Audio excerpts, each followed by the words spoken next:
napag-usapan natin ang patungkol sa desisyon nitong sila Ruminas na manatili dito sa may battlefield at i-abandon ang Tot na pagtakas. Pero bago natin simulan itong video na ito ay i-roll muna natin ang intro. Hello everyone and welcome to my channel, ang inyong source ng Tagalog na Tansura Contents. Sa channel na ito ay pinag-uusapan natin ang mga nangyayari sa may Tansura universe. So without further ado, let's get into the video. Nagka-upload nga pala ng solo leveling contents ang Anime Fan Narrations na owned rin ng Anime Kohai. So kung interested kayong manood ng mga contents ng solo leveling ay pwede nyong i-check yung link sa my description.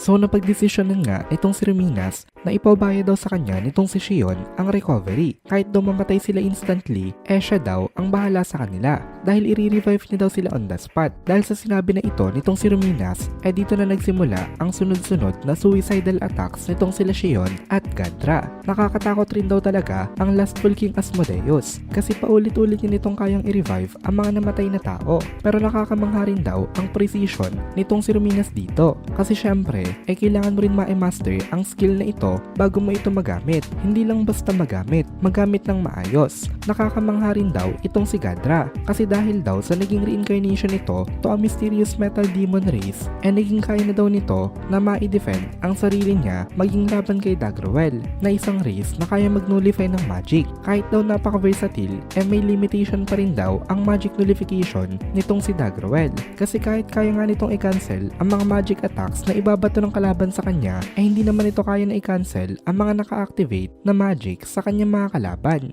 Kaya nakakapag-boost ng katawan nila itong sila Gadra. Ini-abuse nitong sila Gadra itong weak point na ito ng magic nullification nitong si Dagruel. Ginamit niya skillfully ang pag-apply sa kanyang katawan ng magic at gumana naman ito. At ito nga ang dahilan kung bakit hindi siya ma-eliminate nitong si Dagruel ngayon. Habang bagsak itong si Shion, si Gadra nakikipaglaban. At habang bagsak naman itong si Gadra, itong si Shion naman. Palitan lang silang dalawa. Habang ang isa pinapagaling nitong si Ruminas. Although first time na lumaban together nitong dalawang to, napaka-skillful daw ng kanilang pakikipaglaban. Ang ganda ng kanilang coordination na para bang nag-practice ng combination itong dalawang to. Pero ang pinaka-importante daw talagang factor kung bakit nakakapagpatuloy itong dalawa sa ginagawang laban nila dahil sa may support nitong si Ruminas. Kaso lang meron silang malaking problema. Kahit na kanina pa sila nakikipaglaban at kanina pa sila namamatay ng paulit-ulit wala silang makita na kahit na konting sign kay Dagruel na ito napapagod o nababawasan ng kahit na konting lakas lamang. Parang walang pagbabago dito kung ikukumpara nung una. Mabuti na lang daw at hindi nawawala ng pag-asa itong si Shion dito. Kasi kahit na napaka-pointless na nga nitong pakikipaglaban nila,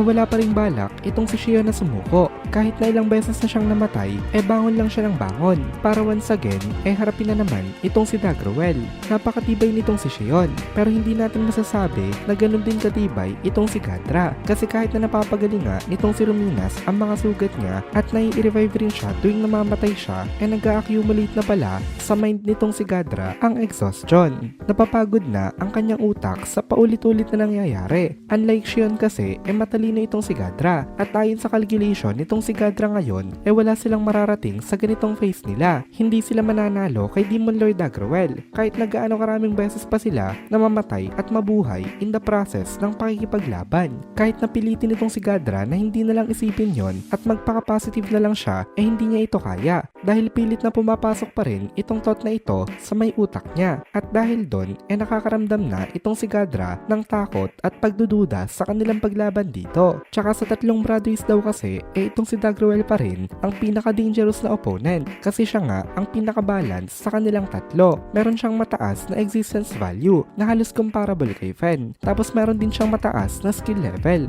na halos comparable naman kay Glazoid. Kumbaga, complete package rin itong si Dagruel. Kaya napatanong na lang itong si Gadra sa kanyang sarili kung tama pa daw ba itong ginagawa niya or kung meron pa daw ba siyang dapat gawin na hindi niya nagagawa pa. Dahil sa pag-iisip na ito nitong si Gadra naging delayed ng konti ang kanyang mga reactions at hindi naman pinalagpas nitong si Dagruel ang pagkakataon na yon.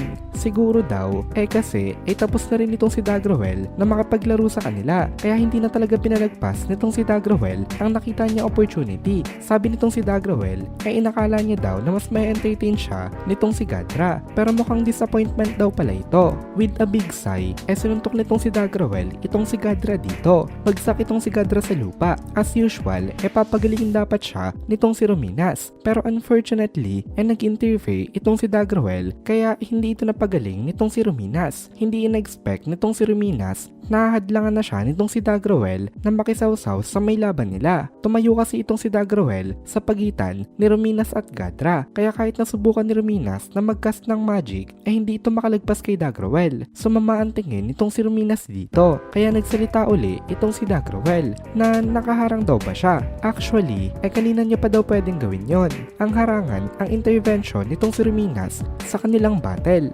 Pero akala niya daw kasi makakapagbigay itong mga ito na magandang laban sa kanya. Kaya hinayaan niya na lang na pagalingin ng pagalingin itong mga ito. Pero mukhang na-disappoint lang daw siya sa mga naan dito. Hindi niya daw in-expect na ma-appreciate itong si Rominas na hindi niya agad sila pinigilan. Pero wala rin daw karapatan itong si Rominas na magalit sa kanya. Na ngayong napagdesisyonan niya na daw na ayaw niya na nga na makapaglaro sa kanila. Pinagbigyan lang pala talaga nitong si Dagrawel itong sila Shion at Gadra. Kasi kumbensido itong si Dagrawel dito na once na naisipan niya nang tapusin itong laban na ito, kaya niya nang tapusin itong kanilang battle. Tsaka pinagbigyan daw pala kasi nitong si Dagrawel itong si Rominas dahil sa sinabi sa kanya ng kanyang friend na si Twilight Valentine. Sabi daw kasi ni Valentine, itong si Rominas daw ang kanyang masterpiece. Kasi unlike the others daw, napakataas daw talaga ng potential nitong child niya na ito. Palagi itong pinagyayabang nitong si Valentine kay Dagrawel. Kaya na-curious rin itong si Dagrawel sa kung ano ba ang kaya nitong gawin.